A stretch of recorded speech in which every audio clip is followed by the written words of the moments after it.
सबसे पहले आप लोग ध्यान से सुनेंगे कि आपने ये जो पार्ट देखा है ये एक फीमेल रिप्रोडक्टिव सिस्टम है। कहने का तात्पर्य है कि ये मादा जनन तंत्र है। इस मादा जनन तंत्र में बाबू हमने सारा चित्र बनाया हुआ है। अब इन चित्रों को हम बारी बारी से देख लेते हैं। सबसे पहले कि गर्भाशय ये जो मादा जनन तंत्र है, मादा जनन तंत्र में ये जो सबसे चौड़ी वाली भाग है, इस भाग को कहते हैं गर्भाशय। इसका इंग्लिश होता है यूट्रस।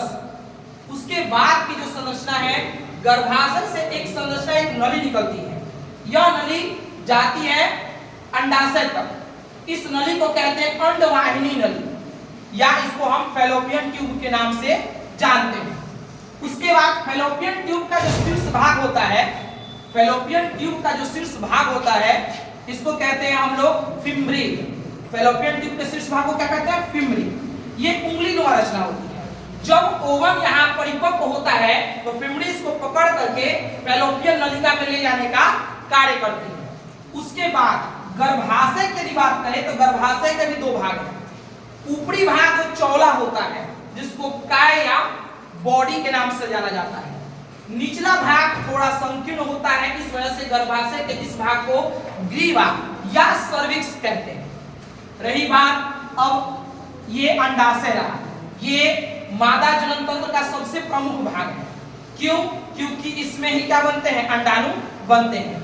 ओवरी की संख्या भी कितनी होती है? 2 होती है प्रत्येक स्त्री में। लेकिन एक स्त्री में एक मंथ में किसी एक अंडाशय द्वारा ही एक अंडाणु को तैयार किया जाता है। ये अंडाणु जब परिपक्व होते हैं तो चले आते हैं अंडवाहिनी नली में। अंडवाहिनी नली में ये इनके आने के लिए मेसोसाइकल से लेकर 14वें दिन की घटना को क्या कहते हैं? फॉलिकुलर। ये जो फॉलिकुलर जो घटना है, ये 14 दिनों का घटना है। इस फॉलिकुलर में अंडाणु फैलोपियन ट्यूब में चला आता है परिपक्व होकर। जब शुक्राणु मादा शरीर में प्रवेश करता है तो शुक्राणु चला जाता है वो भी तैरते हुए अपनी टेल की सहायता से अंडवाहिनी नली में, और अंडवाहिनी नली में जाकर क्या होता है? निषेचन की क्रिया पूर्ण होती है। इस प्रकार से मादा जनन तंत्र जो है बहुत ही इंपॉर्टेंट है। बस